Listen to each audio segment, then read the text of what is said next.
अयोध्या अधिवक्ता संघ फैजाबाद में वकीलों की बैठक में निर्णय लिया गया कि 24 खंडीय नई बिल्डिंग में अधिवक्ता तब तक काम नहीं करेंगे जब तक उनकी मांगों पर जिला जज विचार नहीं करेंगे। यह निर्णय अधिवक्ता संघ के अध्यक्ष पंडित कालिका प्रसाद मिश्रा के नेतृत्व में संपन्न बैठक में आए अधिवक्ताओं के विचार और जिला जज से मिलने के बाद सर्वसम्मत से लिया गया। इस संबंध में एक पत्र संघ की तरफ से जिला जज को प्रेषित किया गया है। पत्र के बाद स्थिति पर विचार करने के लिए आगामी शनिवार को 11 बजे फिर बैठक आहूत की गई है। कि माननीय जनपद न्यायाधीश साहब से सुबह वार्ता हुई है। माननीय जनपद न्यायाधीश साहब के साथ में और भी अपर जिला जजेज रहे हैं। फिर जनपद न्यायाधीश साहब ने जो है उठ करके और पूरे कचहरी का सर्वे किया। उस सर्वे में जिन न्यायालयों में थोड़ी भी गुंजाइश रही उसमें उन्होंने प्रपोज किया कि कुछ कोर्टें यहाँ पे आ सकती हैं, जिनमें उस समय संख्या रही 5 के बाद में अधिवक्ता संघ में बैठक हुई अभी 1 बजे, जो बैठक लगभग 1 घंटा 45 मिनट तक चली, जिसमें पूरे सदन के लोगों का एक मत रहा है 24 कक्षीय न्यायालय भवन में हम लोग न्यायिक कार्य करने नहीं जाएंगे। न्यायालय का बहिष्कार नहीं कर सकते हैं, लेकिन वो न्यायालय भवन में नहीं जाएंगे। वहाँ पर कई मौतें हो चुकी हैं, आए दिन मौतों का सिलसिला जारी है। आगे क्या स्थिति होगी वो नहीं जाना जा सकता है। उसमें ना तो रैंप है, ना सीढ़ियाँ कायदे की हैं, ना ही लिफ्ट चलती हैं, लिफ्ट भी पर्याप्त नहीं है।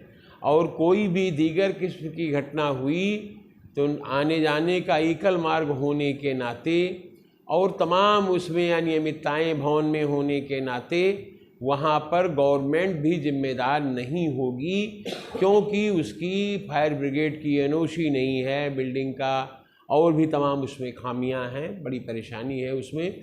ऐसे होता है कभी दीगर किस्म की घटनाएं होती हैं जहां बहुतायत की संख्या में लोगों की डेथ हो जाती है, वहां पर गवर्नमेंट तुरंत उनको किसी न किसी तरह से राहत पहुंचाती है, लाभ पहुंचाती है, संघ पहुंचाता है, हर कार्य सुचारू ढंग से होता है। लेकिन यहाँ बिल्डिंग ही अनियमित है और जिसमें किसी भी दशा में इन 8 तल तक 14 अट्ठे क्या हो जाए 8 चौक 32 112 सीढ़ियों से होकर 28 तल तक जाना और 28 तल से लौट के फिर नीचे आना ये कदापि संभव नहीं है। हमारे यहाँ के सारे वृद्ध अधिवक्ता जितने लोग हैं या कहीं न कहीं किसी बीमारी से ग्रसित हैं, इस तरह से सीढ़ियों से जाके 28 तल तक वो उसमें जाने में बहुत ही असमर्थ हैं। बताते चलें, अभी यहाँ पर एक बाबू जो पहले रिटायर हो गया था, उसको पुनः नौकरी मिली थी, उसकी डेथ हो गई चढ़ते चढ़ते। एक अभी 30 सितंबर 2023 को एक सुखदेव वर्मा की डेथ हो गई। गिरते पड़ते रहते हैं प्रायः लोग, लिफ्ट कम से कम 50 बार गिर चुकी है, जिससे आफ्ताब अहमद जी हमारे उपाध्यक्ष, ये क्या नाम है इनका, महेंद्र दुबे जी, तमाम लोग कम से कम 50 की संख्या में घायल हुए हैं। अभी भी इलाज चल रहा है, किसी को कमर की परेशानी हुई, किसी को कुछ हुई। और वो आज की डेट में सारे वकील भय की स्थिति में हैं, उस न्यायालय में न्यायिक कार्य कर पाने में बहुत ही अपने आप को असमर्थ पाते हैं। भवन से खतरा है, न्यायालय से नहीं। अब दूसरी चीज़ बताते चलें कि 5 न्यायालय कक्ष मिलने के बाद 4 न्यायालय कक्ष और मिलते हैं। जैसे एक मुंशफ सदर साहब का ऑफिस है, एक मुंशफ हवेली साहब का ऑफिस है। ये दोनों ऑफिस सामने की ओर कोर्ट बना दी जाए, पीछे की ओर ऑफिस शिफ्ट हो सकती है। और शेष 2 हेरिटेज बिल्डिंग, जैसे जिसमें माननीय मुख्य न्यायिक मजिस्ट्रेट साहब बैठते थे और सिविल जज सीनियर डिवीजन साहब बैठते थे, इन दोनों में भी न्यायिक कार्य किया जा सकता है। 4 ये मिला के 9 की संख्या हो जाती है।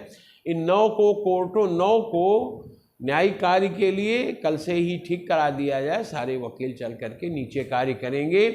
24 कक्षीय भवन में जाने के लिए अपने आप को वो समर्थ नहीं पाते हैं। बहुत भी वार्ता करने और तमाम मान मनोबल के बाद भी बुजुर्ग अधिवक्ता, तमाम परेशान अधिवक्ता, सारे लोगों ने यह एक स्वर से कहा है कि 24 कक्षीय न्यायालय को छोड़कर, 24 कक्ष में जाने को छोड़कर यदि न्यायालय को ज़मीन पर भी तंबू कनात में रखा जाए तो भी हम लोग करने के लिए तैयार हैं। अंत में ये आया कि 9 न्यायालयों में ऊपर की न्यायालय शिफ्ट कर दी जाएं, फिर देखा जाए कोर्ट्स अपने आप में कुछ न कुछ जुडिशियल फंक्शनिंग गो ऑन होने लगेगी। फिर देखा जाए कि आगे की क्या स्थिति बनती है। तो आज एक पत्र इस आशय का माननीय जनपद न्यायाधीश साहब को संघ में उपस्थित सभी सदस्यों की अनुमति से भेजा जा रहा है कि 9 न्यायालयों में ऊपर की अदालतों को जो भीड़ युक्त हैं, सबसे अधिक भीड़ वाली 9 कोर्टों को लाके इन न्यायालयों में कर दिया जाए। फिर देखा जाए भीड़ की क्या स्थिति बनती, फिर उस पर विचार किया जाएगा। परंतु आज की तिथि में अधिवक्ता 24 कक्षीय भवन में अपने आप को सुरक्षित महसूस नहीं कर पा रहे हैं। और ये भी बताते चलें कि फैजाबाद वर्तमान में जिनको अयोध्या जिला कहा जाता है, आप ये जान लें कि यहाँ पर न्यायालय में 24 कक्षीय भवन में कम से कम 20,000 से 25,000 लोगों का प्रतिदिन आना और जाना है। सीढ़ी ये सब मिला करके, सीढ़ी और ये लिफ्ट ये सब मिला करके 20-25 हज़ार लोग आते हैं और जाते हैं। इतने बड़े रस वाले क्षेत्र में इस तरह से कैसे बिना किसी लिफ्ट के, बिना किसी रैंप के, बिना किसी और सुविधाएं के, स्वचालित लिफ्ट के, इस तरह से किसी भी दशा में वो बिल्डिंग वो सफल हो ही नहीं सकती है। इतने बड़े पैमाने पे वहाँ कोर्ट लगाना और लोगों का आने जाने की सुविधा ना दे पाना, किसी न किसी दिन ये मौत को दावत देना है। एकल मार्ग है और कोई सुविधा है ही नहीं, निकास का कोई द्वार नहीं है। आप बिल्डिंग का स्वयं परीक्षण करना चाहें, बिल्डिंग और उसका ऑब्जेक्ट, उसका मानक, हर चीज़ विपरीत ही है। उसकी साइट, सारी की सारी चीज़ें उसकी दोषयुक्त हैं जो है। ऐसी दशा में उस पर हमारे यहाँ के कुछ अधिवक्ता लोग हैं जो आचार विचार भी करते हैं।